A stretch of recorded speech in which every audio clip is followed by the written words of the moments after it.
Welcome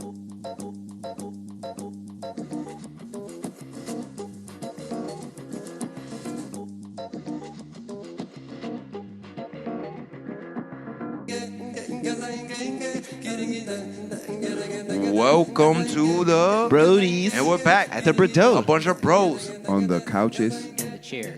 Yeah. And we got a very special episode coming up for you guys today. I am Mr. Brown. Slim. Cass. Like Casey and JoJo? Yeah. Okay. All my life, nigga? Yeah.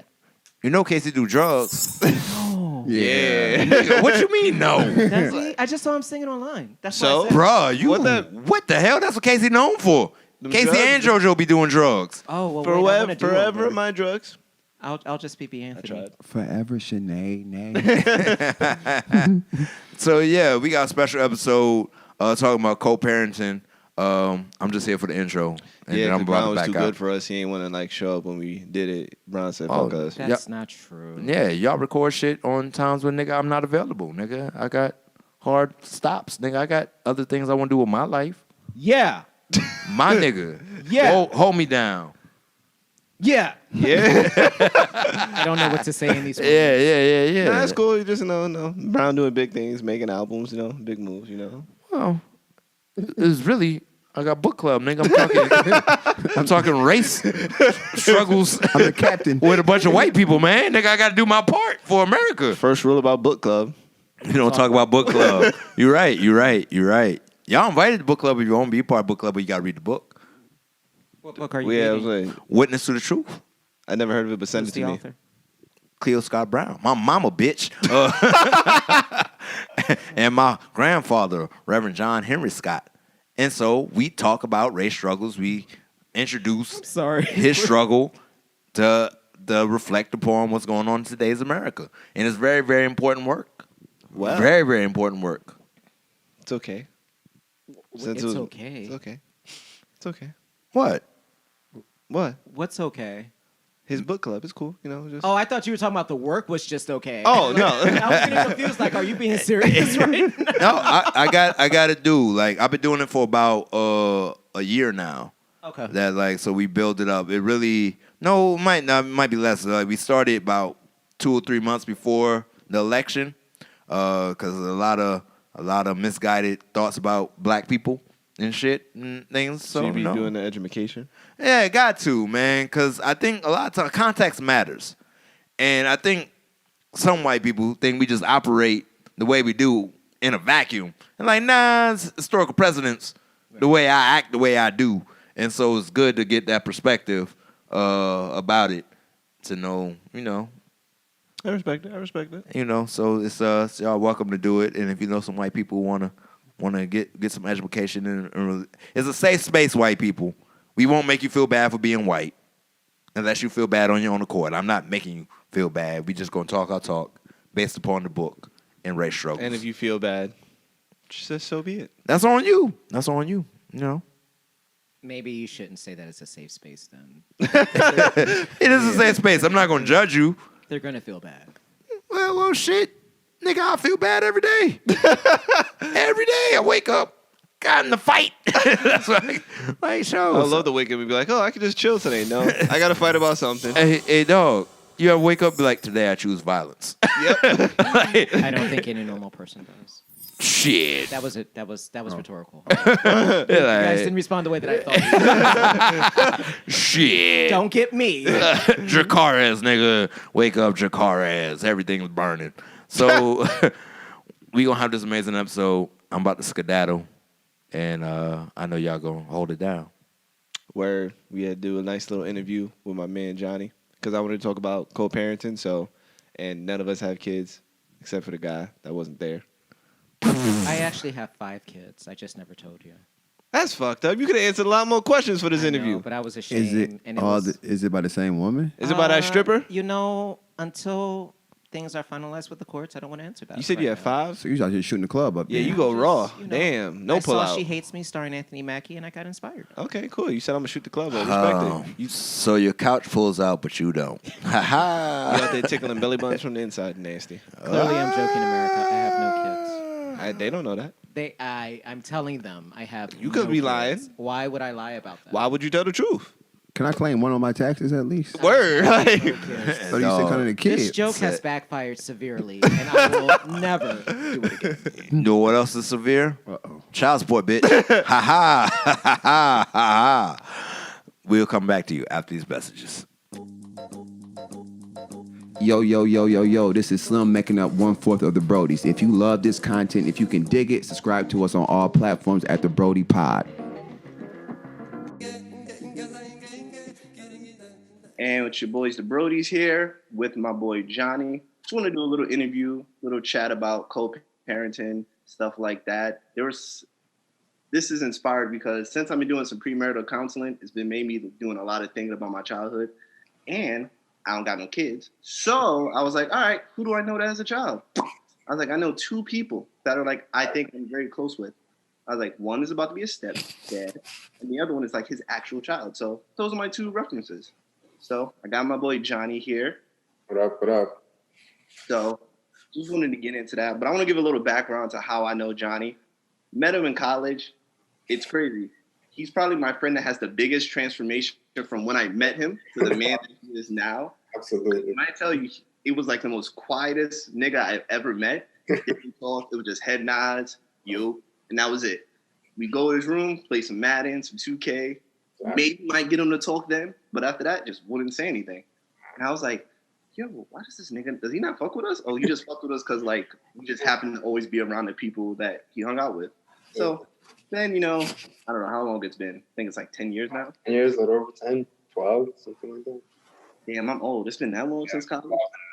2009, bro.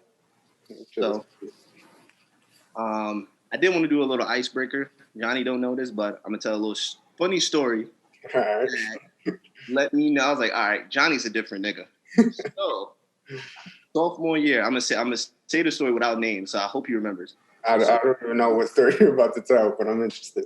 So sophomore year, we had like a big close group of friends. They all go out. I play baseball. I couldn't really go out like that some nights. So I was like, all right, I'm gonna stay in. It's probably about 3, maybe it's like between 2 and 3 a.m. I get a phone call from this girl that I used to talk to. And she's like, yo, your friend is wildin'. And I'm like, my friend? First of all, I'm waking up like, why are you calling me? Like, you were talking and then we stopped. So I was like, why am I the last person you call? Either way, she's like, yo, your friend threw my phone in the bushes. I was like, what? The keys, not phone. Oh, the keys. See, look at that. He remembers. So she was like, yo, he threw my keys in the bushes. And I'm like, and where I lived at on campus, I lived on the 21st floor of the tower. So I had to come all the way down because I was like, what the fuck? Like, I just wanted to see what the fuck is happening. So then I go to their dorm where they're all at. And I'm like, I see all my friends downstairs. They got a vending machine. They got lunch money, shit like that. And I'm like, yo, where's Johnny?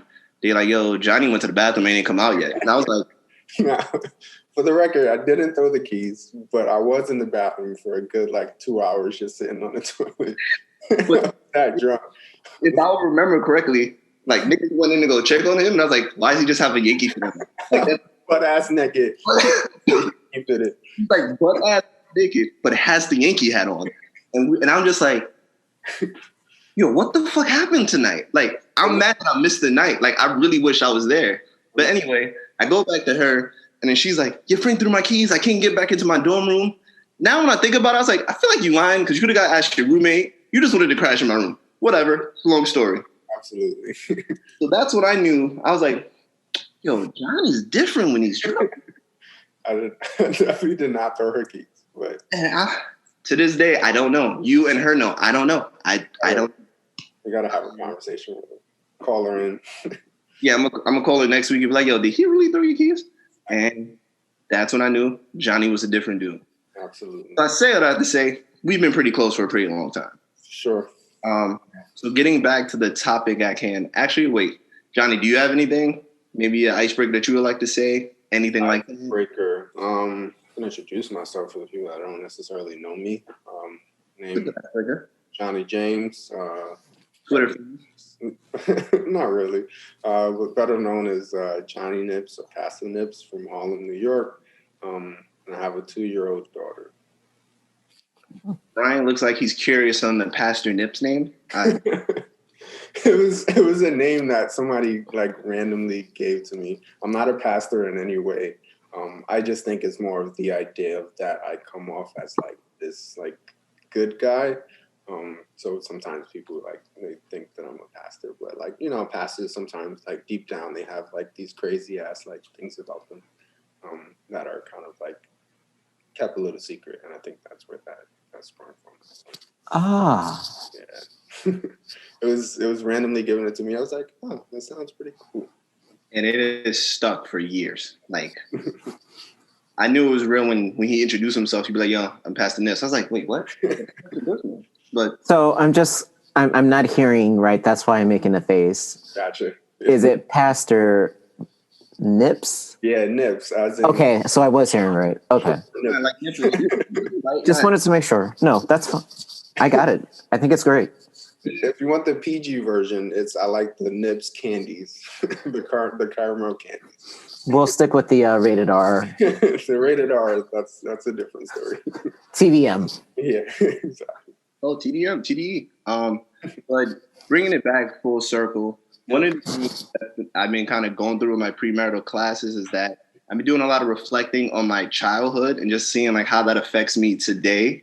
Like Johnny could give an example that since he's known me, anytime niggas wanted to do something, I'm always with the shits. Like you can always count on Cass to somehow making it there. And I'm probably going to be extra as fuck because I'm an extra guy. So, but going through these classes made me realize in college and a little bit after that, at least before I moved to DC, I was extra because I didn't like my home life. Like I never wanted to stay in the house. So you gave me any fucking excuse to go outside, I was taking it. It doesn't matter the situation or whatever. And since the attention that I was getting at home wasn't the way I wanted or it didn't feel right to me, I not lashed out, but I did extra stuff so I could get more attention outside. Because when I look back at stuff now, I'm like, excuse me, I'm like, I shouldn't have probably did that. Why am I in that situation? But in those moments, I was just like, fuck it. I just want the experience. I just don't want to go home. Anything can make me stay outside, which sounds kind of crazy, but kind of reflecting kind of brought that perspective to me. So when I started thinking about like my childhood, I started thinking about like my parents, and my parents weren't the prototypical mom and dad, 2-family household, they're together, blah, blah, blah. Since I was born, it's kind of been like a gray area with my parents. And I remember one of my first experiences was with I guess you could say it was like one of my first real best friends, this white kid named Kenny that I played baseball with. And I would always sleep over at his house. Like I would just sleep over all the time. And I would see like his parents' dynamic. Now, don't get me wrong. He still had like his dad and then like his stepmom, but it was still two-parent household than what I was expecting. And he lived with his brothers, which I was like, oh shit, I don't live with my brother. So this is a different dynamic. So in thinking about that, I was like, oh, how's that going to reflect to now when like doing premarital classes, eventually I'm going to have a child, probably sooner rather than later. So how am I going to try to bring that dynamic? So I wanted to talk to Johnny about that because in similar ways, both of us don't have like I don't want to say we had bad childhood because that's far from the truth, but it wasn't your prototypical situations. So since I don't have a child yet, he does. How does that affect your thinking when you're like just watching her, you're raising her, or even when you're just like looking at her as she's sleeping? Yeah. So like for me as a child, just to kind of give a little background for my childhood, my mom and dad, they were together, I would say, until I was probably like maybe between 6 and 8. I don't remember the exact age. And then they ended up splitting, and my dad, like, still in New York, or still stayed in New York at the time, but like would just come usually like some weeknights and things like that. But I never actually like went to his place or spent like a weekend with him. And now like I make sure that like I always have my daughter because I want her to I don't want to have that same relationship that I have with my dad for me to have with her. Like I want to make sure that I'm there and I'm spending time with her every week. Was that a gradual decision, or did you kind of have to grow into what you wanted your reality to look like with your daughter? Or I would say a little. It was kind of gradual. I think from the beginning, like me and my baby mother, we were together for like the first, let's say like 3 months from when she was born. And then after that, we kind of like went separate ways. But in my mind, I was like, I want to make sure that I'm always with my child as much as I can. I don't want to be like a every 2 week kind of dad, or even like a once a month kind of dad. I want to make sure that she knows that I'm in her life every week. So I made sure that I would go like pick her up every week and kind of spend time with her so that she knows that like I'm her dad, you know? Right. Where like, I don't know if my dad didn't do that because he didn't want to be around, or he just was having complications with my mom. But I knew that from that experience growing up and the way that I felt about him, I don't want my daughter to feel that way about me. So it's almost like you broke like that generational curse, you know. Yeah, you kind of like say, you know what, okay, I'm a dad. Let me go ahead and change the dynamics I grew up in. That way I don't repeat the same mistakes. And that's what you have to do, you know what I'm saying? Especially being young Black men, you know, there's come a point where we're gonna have kids at some point, right? And you want to be sure that you raise your child better than what you were raised in, or change the dynamic. You know, for me, it was like my dad was just a no man. So now I have a kid. I'm like, listen, explain to me why you want to do this. Like, let me hear your reason, and then I can give you my final answer. But it's dope that you know, one, being a dad is the greatest thing you can ever do, you know, and you know, just being there, especially for your own child, because you had a chance like to mold them and grow and mold them and grow them into what you want for them, you know, so. I mean, I know you said having a child is the greatest feeling, or being a dad's the greatest feeling. Like, have you ever hit a game winner in 2K? Nah, trust me, that feeling is not even The same. like, No. Like, have you really like it's Fame mode? literally the greatest feeling. On Hall of Fame mode though? Nah, it's a good feeling. That's second. That's definitely second. What are you doing in this moment right now? Nah, that's second. Hey, so once you start playing 2K, you'll get it. Yeah. Johnny, I do have a question for you. Like, since like your child, right? Since you had your child, like, have you had time to like reach out to your dad and like address those things? Maybe. Not at all. There was like, I would say after I had her, we spoke a little bit on like Facebook. I would like send him pictures of her, and he would like respond a little bit here and there. But then like I started sending more, and he just like almost got to the point where he stopped responding. So I was just like, all right, clearly like he doesn't want either a relationship, or he doesn't really want to know her or anything like that. So I just kind of left it as it is, and Gotcha. I haven't spoken to him or heard about him since. What since that is the reality as far as you and your father currently, what model have you used when defining your own fatherhood method? Is it more reading? Do you kind of look at other fathers in your circle, or? That's a really good question. I would say for me, it's more of like, it's gonna sound crazy, but just watching like TV, and like even like my mother's had boyfriends that like were good fathers because they also had kids, and then I've learned from that. But even like TV dads, if you like look at like Blackish, for example, it's a really good TV show where Andre is like a pretty good dad. So I would say just stuff from that, reading, and then I also have like 2 coworkers that have kids that's 4 and 3. So like we like spend all day in an office together. So all we really talk about is children. So I was able to get a lot of insight from them as well. All right. When you first started talking about your dad and stuff, that brought me to a good point, because I remember when I first moved out here to DC, I was like, what am I, 13?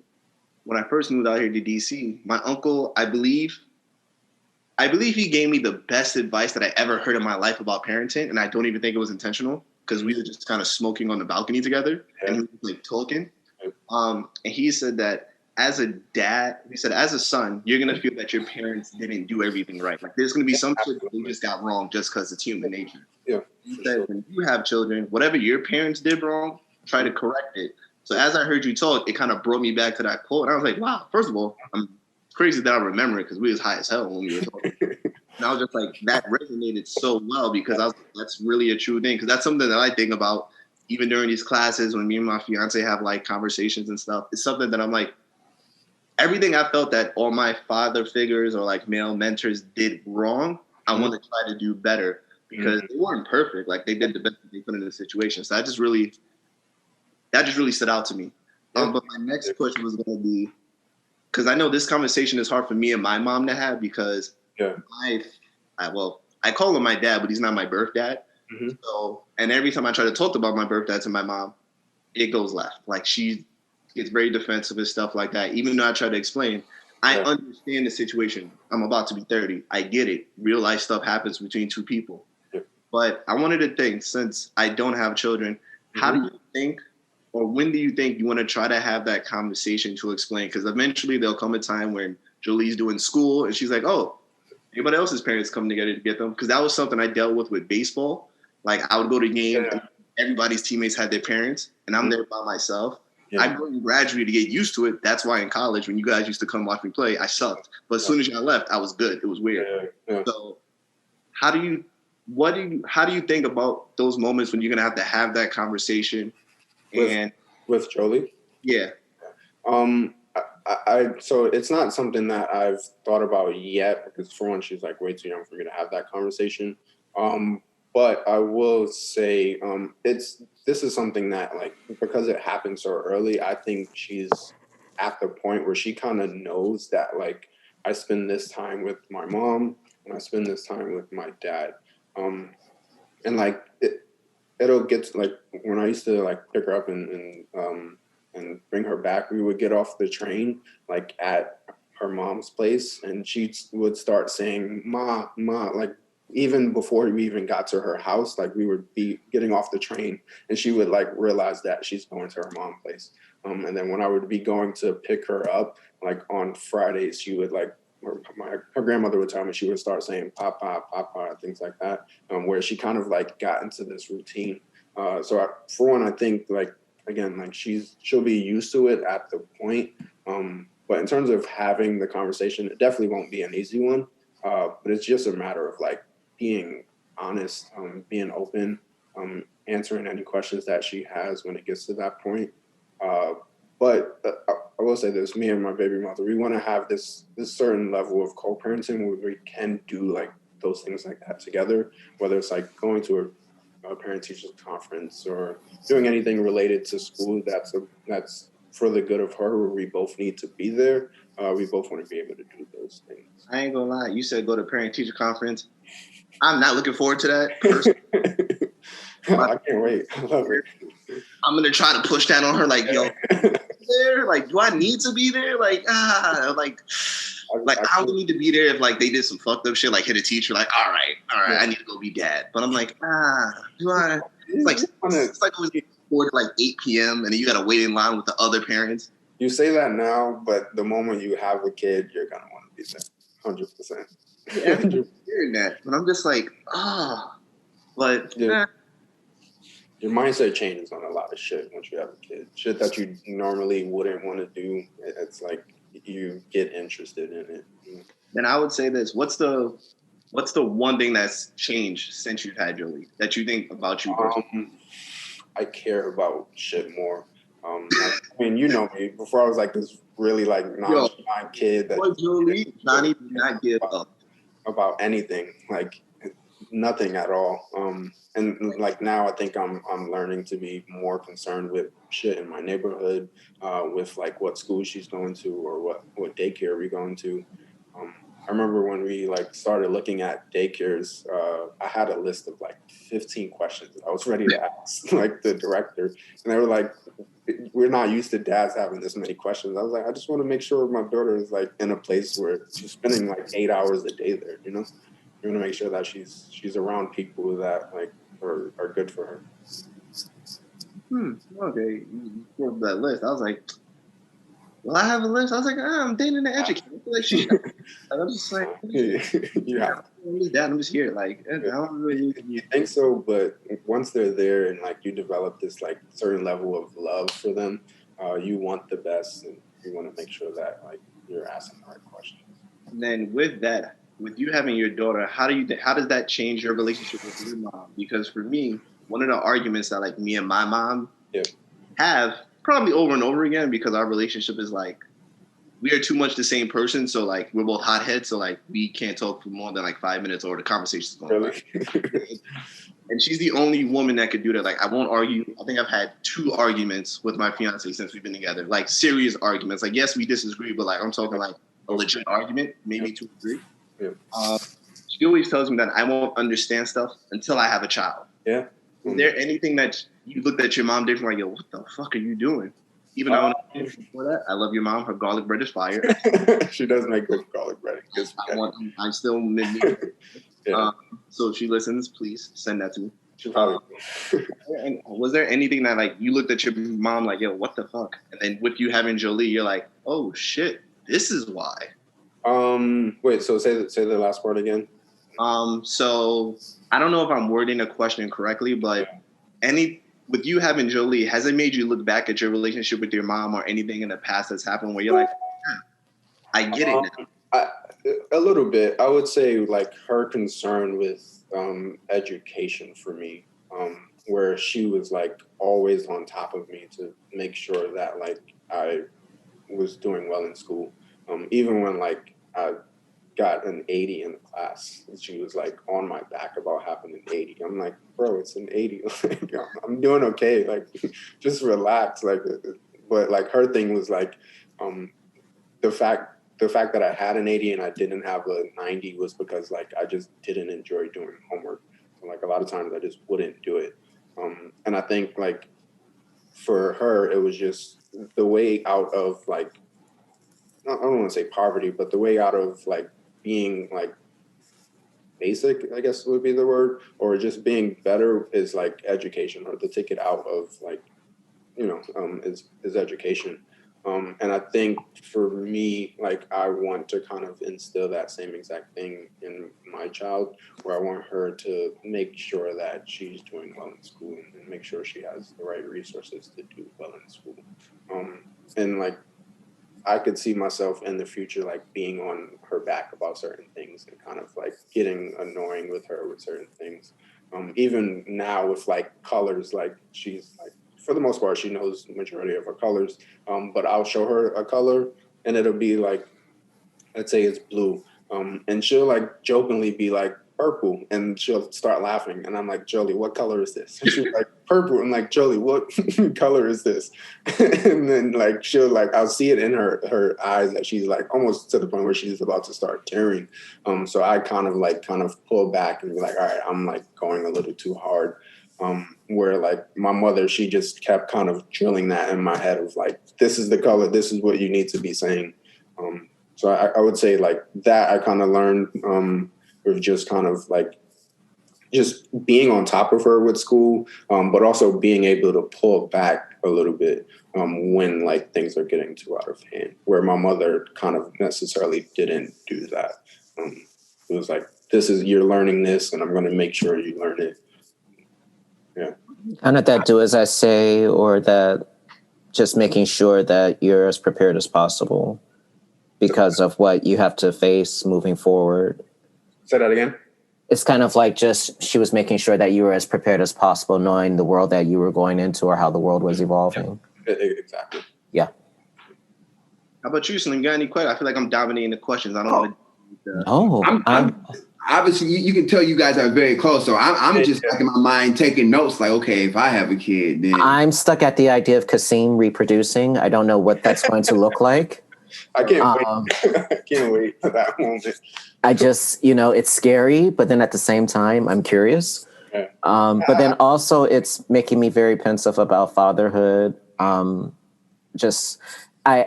go back and forth on whether or not I want to do it for various reasons. Primarily, I don't like kids that much. But I don't like kids either, but like my whole life, I knew I wanted kids, but I honestly never really liked kids. Like when you have your own, it's a completely different experience. I feel like I'm the opposite. Like I don't like kids, but kids seem to love me. Yeah, and I can see that. I can definitely see that. I'm like, they just love, like, when I go to see my fiance's family, around me. Yeah. I'm just like, nothing wrong. I like it. But at first it was like, oh, this is a woman. This is like a bunch of kids coming around me. But I even grown to like the youngest, well, her niece, the youngest one, Killer Cam. That's my guy now. Like me and her are best friends because one day we had to like go to like the hospital for something and they all had to go with their friend. And I was like, I don't think I should be in there with you guys. I'll just watch him out here. And I was stuck with I think she was 2, maybe 3. I was stuck with a 2 to 3-year-old for like 4 hours. Just like, like, what do you do? I was like, all right, we gotta do something here. And then we bonded since then. Like, you already getting practicing. You don't even realize it. Yeah. You already getting practicing and you don't even realize it. Yeah, for real. And like, I mean, think about it, like, you know, when you go home and see your own family members, like your cousins, nieces, whatever, like you're already getting to practice. You just don't realize it yet. It's like, oh yeah, like he's good with kids. Like hang out with Uncle Gerard today. It's like, wait. I teach, but I don't want to be with your kid. But before you know it, it's just natural. Like you just do things because it's just natural. Like you've seen it done to you, and then you know what kids need. So when you just get into practice, it just makes it that much better when that time comes for you. You know, my cousin, he got 2 girls, and he's like, yo, come get them. Like just come get one of them. that's how I'm gonna feel. I feel like yo, Take for me. And you know, but when you have girls, like your mindset changes. You know what I'm saying? You have a boy, you can kind of like rough him up, whatever. It's a girl, it's completely different, man. It's so different. And I've seen my cousin with like his nephews and then with his own daughters. He's 2 different people. It's like, yo, like you was just rough housing your nephew, but your daughter, you sitting here, you feel bad because you yelled at her. You know what I'm saying? And it's just like, but yeah. Yeah. Speaking about that father, son, mother, daughter, whatever, I wanted to ask one question because this is something that me and my fiance were like dealing with this in like premarital counseling. That when it comes to disciplining children, like one of the questions was who's going to be doing the discipline. Yeah. And for me, at least my answer was like, all right, cool. If it's a daughter, I'd feel more comfortable with her doing it. Like I still would discipline, but like I don't want the image of like a man hitting, like I don't want her to think it's okay if like a guy hits me, even though I'm dad and I'm different. She won't comprehend that at that age. So it's like, have you had those kind of like conversations like, all right, you gonna do this type of discipline, I'm gonna do more of the like, no, don't do that, or like we haven't had the conversation about that yet. But like for me, I think like my plans in terms of like disciplining is I'm not gonna ever hit her. I might like give her a little tap on the hand or something like that. But like to beat my child, like I'm just not gonna do that. Even if it was a boy, I don't think I would do that. It's just a matter of like, it's gonna sound white almost, but like timeout, for example. I personally probably wouldn't call it that, but it's just a matter of like having them understand that they did something wrong, and that there's like repercussions for it, whether it's like sitting on the couch for like 10 minutes or just being in their room with no access to anything that they're normally used to for a few minutes or even like 30 minutes. I think that would probably be my approach depending on what it is that they do. All right, then I would ask this. What was the one time you disciplined Jolie and then afterwards you was like, yo, my bad, like I'm sorry, come back and love me? I've like hit her on the hands a few times for like throwing things off the chair. Like she'll like push food off if she doesn't want it. And I've had to like spank her on the hand a little bit, things like that. But then like if she's not in the chair, and I like do something like that, she'll like come and like put on this really like sad ass face. And it's like every time. Yeah, every time. Like it's hard. I'm like, damn, like did I hit her too hard? Or like, and then she like comes and she tries to give me a hug. And I'm like, all right, I guess like I can love you. So listen, in her mind, she got you. Like the process is starting. It's starting off, man.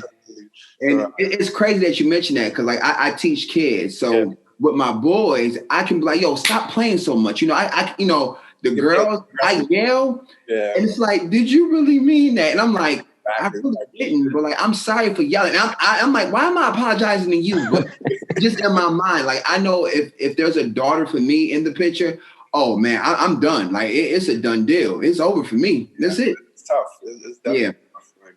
I already know a daughter's in my picture, in my future. So I'm just like, I'm just waiting. I know it's gonna happen. Like, I used to tell myself, like, nah, I'm gonna have a son. Yeah. But I start looking at my family's genes, her genes. I'm like, you know what?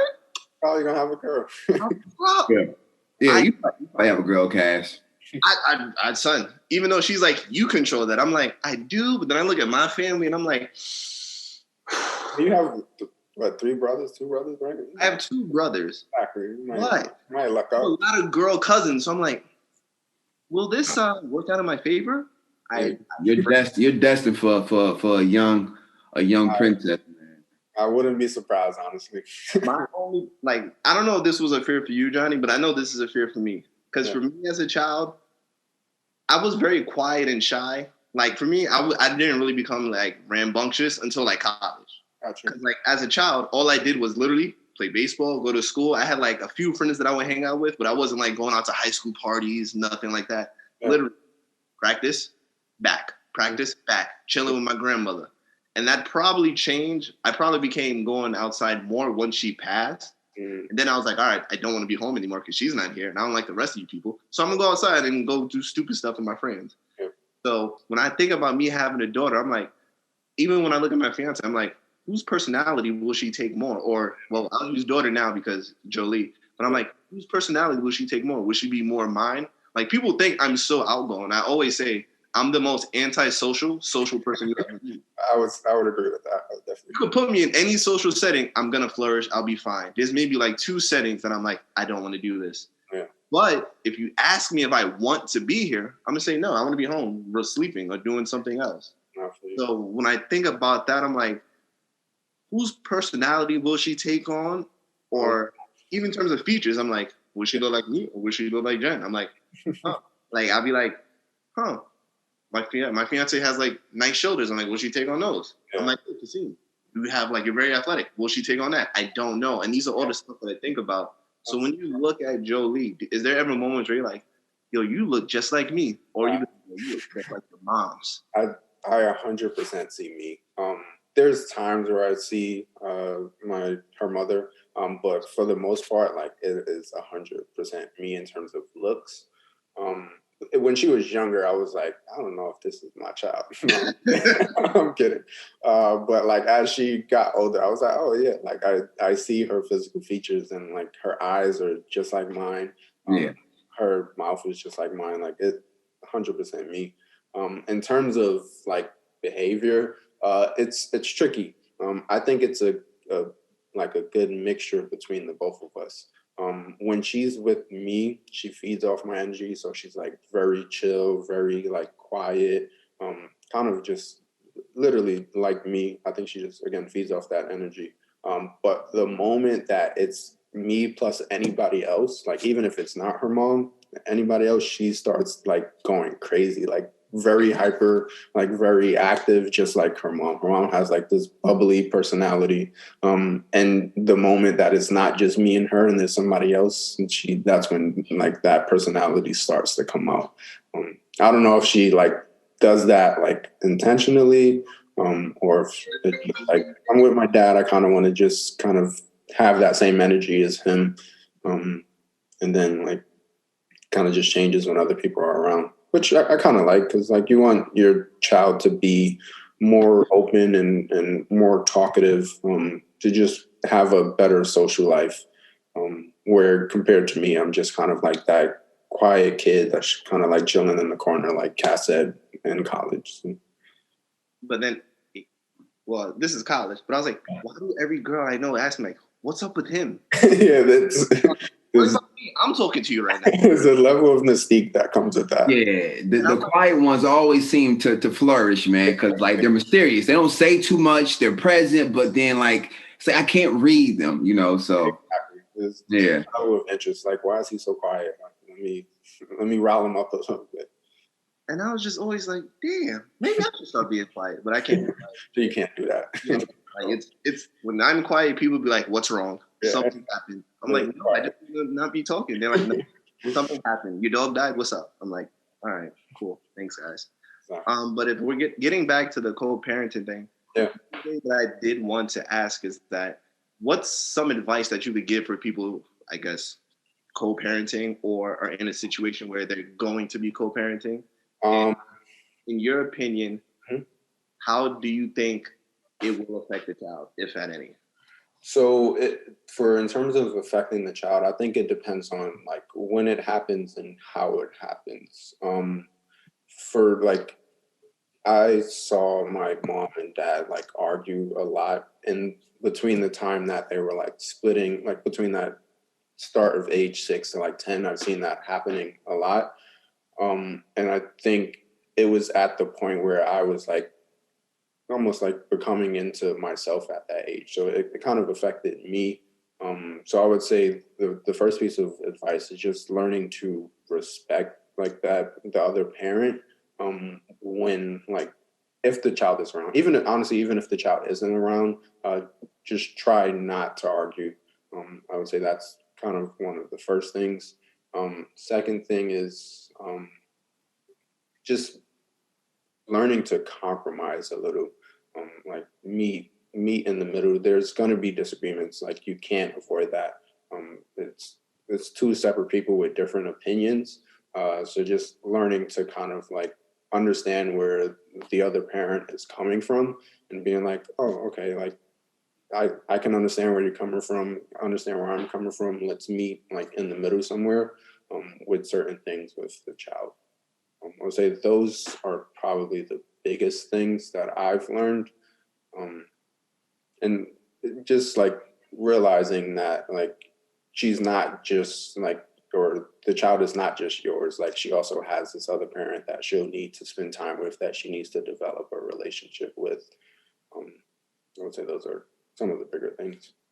Okay. How would you say for your next child, you were to have a son? How do you think having your daughter first would like change? I guess I don't know. How do you think having your daughter first would make you act or react to having a son second? Or like, do you think you do things? Well, I know obviously you do certain things different because of genders and stuff. Yeah. How do you think that affects you emotionally? Like, oh, now I have a boy. Oh. Yeah. So for the record, I'm not having any boys. I'm having 3 girls. I've already established that. That's what I want. You've been saying this since college. So yeah. Like, I've always wanted girls, never wanted. No boys, really? I'm good. I kind of wanted the same thing. If I were to do it, I think, I don't know, but part of that too is just trying to figure out, I guess, the expectation of raising boys, you know, not just the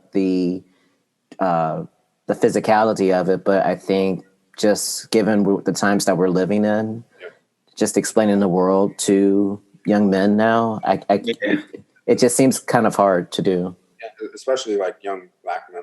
It's not like, I would say that's one of the harder jobs to do in the age that we are, just because there's just certain levels of like expectations that like we kind of like force upon us, and like the thought of doing that, not that it's like something that's impossible to do, but in a perfect world, I would much rather raise a daughter than a son because of those reasons. Also, honestly, this is going to sound selfish, but like when you get older and you become like a senior citizen, daughters care a lot more for their dads than their sons do. you know, I might have to go with some pushback on that. I don't know. You think your son is changing your diapers, bro? I ain't saying that. I think your daughter will be there more for you, like physically in the moment, like they're with you. But I think your son will be like, yo, I'm just gonna get you in the best nursing home, best situation. Yeah, I think ultimately they might not do it tangibly, but kids always want to make sure that their folks is taken care of. But that being said, I also understand your logic in planning for daughters. And that makes sense too. I noticed how my mom took care of my grandmother towards the end of her life, and that the type of effort that was just put into that, good, bad, indifferent, is something to be applauded. So yeah, I get that. Yeah, I get that too, because when the later years of my grandmother, my mom was like there she basically moved into the house. Yeah. But I also was like, I'm not going to fault my uncle, because I was like, he's living in a different state. So he would come every weekend. It's just like, my mom wasn't working, so my uncle was. So that's why I was like, I bet if he wasn't working, I'm assuming. Do it, he probably would. They would split it too, but that's a whole other thing. But then that's funny too, because when that time does come, laying that expectation of how you would want things to be handled from your kids. I feel like obviously depending on how like their life goes in situations, for me personally, the only person that I would really want there, like on that deathbed, at least as of right now, is my wife. Because I want to, like, my grandmother, I truly think, because she passed away as I was on the train coming back home to visit her. And when I look at it now, I'm pretty sure she was like, the last image I have of her is me going off to college. So I'm pretty sure like she felt like I did my part. Yeah. I got him to college. God take me. That's how I see it in my head. Yep. So when I think about it now, I'm like, I don't think she wanted me to see her in that light, because my mom tells me the story like they had to change her and my grandmother couldn't hold her bladder. She was like, like it was just like, you don't want your kids to see you in certain lights. So it's like, I don't want my wife to be there because obviously you've been there through everything. Yep. But then like my kids, I'm like, you don't want them to have that image of you. I get that. Like, I want you to have that image of me as like Superman, so to speak. So like for me, I don't know if I'd want them there. Like, as messed up as this sounds, I would want to go like on the way of them coming to me. So like, they don't see me in that image. Like whatever's the last image they see me is like that's dad. So that's how I kind of. That's definitely a good point. Yeah. Like that's how I tend to look at it now. So, but getting back on track with co-parenting, how do you think that affects dating situations? Because I know from my parents, like my dad never date. Like it was me, it was the kids and Westerns and work. That was all my dad did. Like he didn't really go. Like he's just starting to like date, and I'm like, yes, finally. But my mom's doing what my mom thinks, and I'm like, okay, I get it. I respect it. Because like, since she wasn't a worker, my mom was the ultimate hustler. Like she made sure she's going to get whatever she needs to get done for us to have our life. So I was like, all right, I kind of respect that. So I'm just curious to see like, how does that affect the dating for both parties? Like, how do you feel when she's like, can you watch her? I got to date. You're like, bitch. I hate it, bro. I absolutely hate it.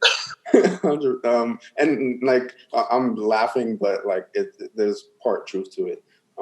Just to kind of give an example, like, oh no, there's 5% truth to every joke. Yeah, for sure. Probably a little more than that. But like Valentine's Day is a perfect example. I had like these big plans to spend with somebody for Valentine's Day. And then she like randomly sprung this on me. She was like, oh, you're not working Monday. Can you keep her from Sunday until Monday? I was like, I'm not going to say no, like to be able to spend more time with my child. Like, it's hard for me to be like, nah, I have to spend it with this girl, so I can't watch my child. Like that is just something I'm never going to say no to.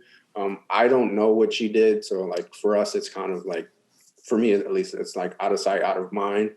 But like, I can put two and two together. Like if you're asking me to watch Valentine's Day and all the holidays, right? You choose this day, like something is probably happening. So like it's just a level of like kind of understanding that. But it's in terms of like just like dating for me, it has its moments where like I have to almost like choose between the two, where it's like, am I spending time with my child or am I spending time with someone that I'm dating? And of course, like majority of the time I'm picking, if not 100% of the time, I'm picking my child. But like, it's a matter of finding someone that understands that. It's like, this is the relationship that I have with my child and you're kind of like brought into the situation. And I think I've been blessed to find someone that understands that and that like, that gets it. But I would say it wasn't easy at first. And I think you made a really good point, and I think that kind of separates you from other gentlemen in that I guess that particular pool, because you say, hey, 100% of the time I'm going to choose my daughter. I'm going to choose her regardless of what I have going on, and that alone, like if you're dating and she hears that, like that's like. Yeah, okay. Like he is really he's about his child and the fact that you're honest about what you have going on. Because I think a lot of people kind of like downplay, like, I gotta, whatever it is. But if you go into that fully honest, like it opens up so many other avenues that you wouldn't think, and again, communication, right? But the fact that you choose your daughter every time to that person, it's like, okay, he's family oriented, like he's about this, and like it puts you in a good boat. It puts you in a good boat. It does. It's funny that you say that. It's because like after I had a child, I think my like dating pool opened up a lot more because it was like, oh, this guy is like, he's responsible, like he's doing things, and like it attracted like a different type of woman, I would say. Listen, if you can braid hair, dude, you icing on the cake, man. If you can braid hair, oh, dude, that's it, man. It's a done deal. It's icing on the cake, man. Not yet. I was gonna say, but as soon as Jolie, I was like, yo, Johnny's been hanging out. I was like, they just love Johnny now. I was like, they loved him before. Yeah, crazy, bro. I was saying Johnny's the only person I know that looks great with or without a haircut. Like it just doesn't bother him. Yeah. Yo, he's getting more dates now with Jolie. It's wild. I mean, if you think about the population, it's like everyone has a kid now. It's like almost the norm. So like if you meet somebody, it's almost okay. If you have a kid, cool. You know what I'm saying? But you begin to think like, okay, like if I was like in the dating pool, right? And I'm like, well, I met a young lady, she got 2 kids. I'm like, 2 is tough. I can do 1 for sure. 1 I can do 2. 1 is all right. They're the same dad doing the same dad. Yeah, so. Yeah. I was gonna say, with that, or when did you know that somebody's ready to like meet Jolie? Like, how do you deal with that before I go to my next question? That's also a good question. I think for me, it's I want to be comfortable in the relationship that I have with that person, where like I know that like I want to continue to be with this person. I want to continue to date this person, and at some point kind of like move forward, where like it's also a level like it's a level of knowing that this person it kind of just for lack of a better word, it's good with kids, where like of course you don't want your child to be around somebody that's like bad for your child. So I wouldn't say it's necessarily like a time thing. It's just more of a comfort level that you share with that person. Because anybody that I date, even like beyond getting to the point of meeting my child, I want to know that they're a good person and that like they have some level of history with like being good with children. Because like after the rest of the stuff comes later of like meeting her and like building a relationship. But before we even get to that point, I want to know that there's a certain level of just like being good with kids. Okay. And then it's just a matter of us. Say it again. I do have. Go ahead, guys. My fault. Go ahead, guys. Oh, and actually, no, you Slim go first because my question is gonna be like a stupid question. Okay, so my question for you, right? Yeah. Say, okay, hypothetically, right? Your daughter is like 12, right? And you're dating, and she's like, Dad, I don't like her. I don't like your new girlfriend. I don't like her because A, B, C, D, E. Yeah, what do you do? What do you do in that moment, Dad? What do you do? So I think the first thing is having a conversation with her to kind of understand why she doesn't like her.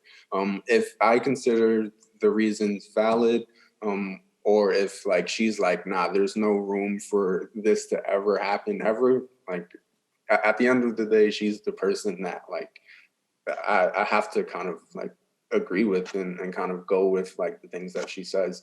But I'm not just gonna like jump straight to it and be like, nah, like I can't. Yeah. Try and figure out what the issues are. Yeah, exactly. Yeah. If it's something that can be resolved, then kind of go from like, what are you gonna do when like she's bad though? You're like, you go to your daughter, like, yo, but she's bad though. Like, she's like, Dad, I don't like her. She can't cook. She's a terrible person. All this, that, and the third. It's like, you know what, baby, she gotta go. She don't fit in our equation. She gotta go. Somebody like that wouldn't even make it to that step, honestly. You can't cook. You're a bad person. Nah, yeah. It's automatic though. But my question, which is gonna be stupid, but it's gonna be funny to me. It'd probably be funny to everybody else. What's gonna be the point when you have to meet your baby mother's like new man? Like, what's that moment? How do you think you'll deal with that? That has never crossed my mind. And like, And I personally, I don't know if I ever, to be honest, I don't know if I ever feel a need to do that. Okay. To meet. I Yeah. asked that just because I just realized. I think it's a valid question. At some point, like, there's only 3 scenarios. You have both found other people get back together. Like, those obviously are real life situations. So Yeah, no, I agree. I don't think it's a crazy question. I don't ever see a reason as to why I need to meet that person. you wouldn't want to meet them just to, like, even though you're gonna assume, like, all right, I'm gonna assume my baby mother's gonna meet. Honestly, that's my baby mother's responsibility to choose somebody that she knows would be good for my child. Like, let's say I meet the person and I'm like, oh, he's not good for her. Is she gonna like leave him? You know? So it's like, I personally don't think for me, it kind of like there's no point of it. I don't really see a reason to meet that person where like I'm like, oh yeah, he's bad for Jolie. Like, you should leave him. Like, she doesn't have to listen to that. So, and it's like, oh yeah, he's good for her. Like, Not even a background check, only because for better or for worse, this person will be around your child. So, like, a strand of hair, send it to the lab just to make sure, like I ain't gonna lie. I need to meet the person. Like, I'm not dating you, so I don't really care about that. yeah. I just need to, like, I think it's a guy thing for me, where it's like, I think I believe that I'm good at reading people. Mm-hmm. I think I have a good ability to do that. So, question for you then: if you're in that situation, what are you gonna do with that information once you meet them? Like, let's say you meet them and it's like, all right, he's cool, or it's like, all right, he's not good for her. What do you do at that point then? All right, for me personally, I think if he gave me any, I don't know, weird, creepy vibes or some shit like that, yeah, I'd have a conversation with her, but I wouldn't go direct. I'd kind of like I would do like feelers to see how sensitive she is to the subject.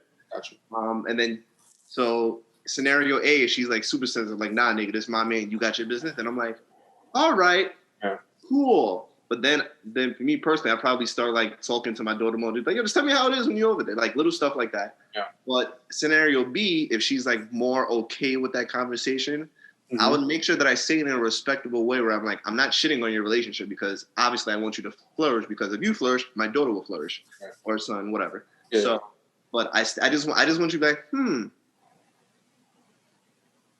I just want to know, like, because I would be open to the situation. Like, if I have a woman, you could meet her, or like, if you feel something off, like, I would still like us to be that kind of cool. We don't need to be best friends, but obviously with this little human, we both care for this person. So just like, it's weird. Like, I understand your situation. Like, it's tough. Like, I get it. For me personally, I think, especially based on my relationship with my parents, and I've always been okay, as you know, Johnny, my whole life, having uneasy conversations, because my life has been one awkward conversation. So I could have it. Yeah. So I would somehow have that conversation to try to guide it into those 2 different scenarios. Or either A, she's going to be like, nah, nigga, don't talk to me about my man. Just only kid stuff. Or B, she'll be open to the conversation, and I would make sure that I started off with saying, I'm doing the same thing for whoever I bring around, or my partner. Yeah, I definitely get that side of it. I just think for me, like, I want to put that responsibility on like the other parent, like my child's mom. I would. Oh, go ahead, Brian. Go ahead. No, I was going to say I wouldn't explore it as far as the context of, the person that I'm co-parenting with and whomever they're dating. I could care less about them, but I would just want to make sure that the environment is okay for my child. I think that would be the only reason why that I would care. And kids will have a way of keeping you in the loop without you being nosy. So, they talk. Yeah, and they'll be like, well, yeah, he keeps, leaving matches on the stove. And, oh, is that what happened? And then, things like that, it'll open up for a conversation that you can have that's independent of their relationship. I think it gets kind of weird when you're trying to, I guess, be so inclusive. So, yeah, I'm going to clarify that. that's more so where I was getting to, like the environment. Like I don't really care about your relationship. That's you. Okay, yeah. I just want to clarify, it's the environment. I want to make sure that my child is in a good environment because when she's with me, I can control the environment. Yeah. Right. Yeah. With you, I'm not there. So Yeah. So now I just want to make sure that that's where I was at. All right. No, yeah. So, has there been a moment where the mother of your child asked to meet your significant other? Yeah. That was my question when you mentioned how you don't want to meet him, but I'm thinking like, well, I'm pretty sure in her mind she would like to meet who you're dating. You know what I'm saying? So yes, it's came up. It hasn't happened yet, but her reasoning, like I asked her why she wanted to do that because that's not something I want to do. But her reasoning was because she wants to make sure that my child knows who her mother is. Like she doesn't want any confusion, so she wants to be in the room at the same time. For me, like I kind of got it, but I also was like, she knows. Like she's 2.5, she knows who her mother is. You know? Like, Yeah. Like I think it was more than that, and she wasn't like telling me the whole thing. But that was like why I asked her why, and that was her. I will cut her some slack in this aspect. Mm-hmm. You don't hold them for 9 months, so that level of attachment. Yeah, no, of course, absolutely, 100% get it. So you could be right. There could be an ulterior motive. You could be right. I don't know, but I'm gonna cut the slack in that benefit because it's something that psychologically, mentally, they change for those 9 months. Like especially these premarital like classes, like talking about that, even with like our whoever the counselor is, like when he talked about his experience, it's like, yo. Yeah. I even look at her like, yo, she's gonna be a whole different person when she has a baby. Absolutely. She's gonna love me or hate me for 9 months. Yep. I'm like, I gotta be mentally ready for that. So I can get her wanting to be like, no, she need to know I'm mom. Yes. Like that's whoever. Yeah, I 100% get it. I'm not saying that that's not a reason. I think there's more to it. But like, of course, like if that's the way she feels, like as long as both parties are okay with it. Are you calling the person you're dating? Are you making your child call them mom? This is where I'm getting confused. No, absolutely not. So why would she have the idea that the child would think that? But we just don't carry them for 9 months, so we won't understand that mentally. And then also, this is gonna be funny. How can I? Just say it, bro. All right, cool. So in college. Mm-hmm. Johnny was dating somebody that had a child. I came in the room. We all lived together in the apartment. And I came home first. And homeboy ran to me and was like, Johnny, and just ran on me. And like, when I tell you, I was like, I just came home from practice or something. I was like, and the funny thing is, I picked him up like he was my child. Like, he just ran at me and I picked him up. And I'm like, wait a minute, what am I doing? Like, I just. It's like, this is not. It's like, this is not. I shouldn't be doing this. Like she was like on the side, but it was just like, you do that. So it's like, they definitely get confused.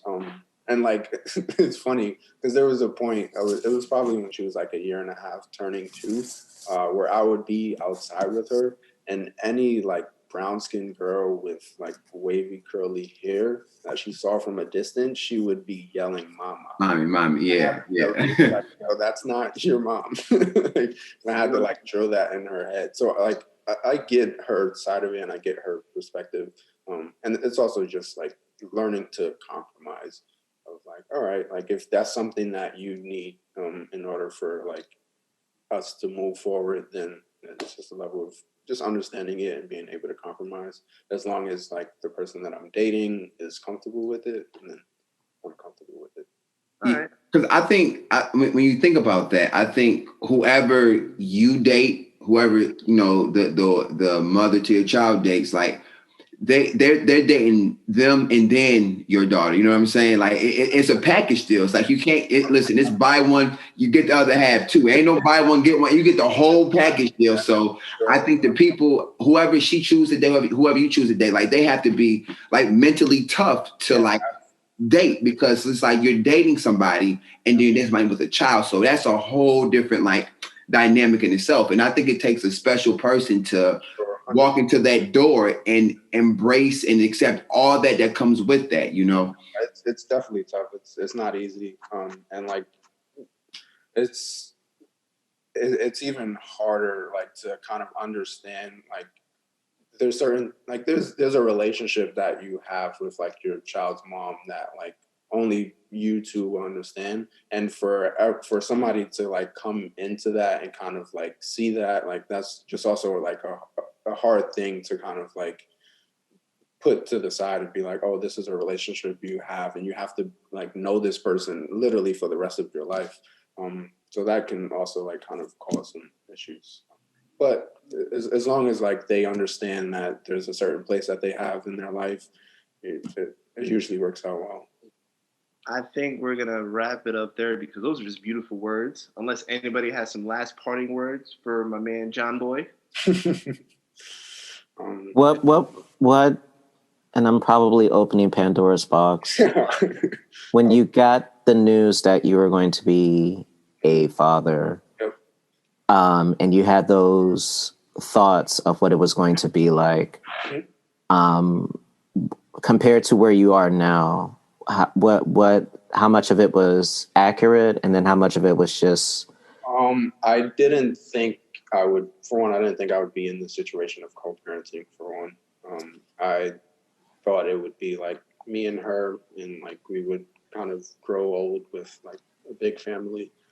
But things happen, so I would say like that was probably the biggest change that I had to kind of like get used to.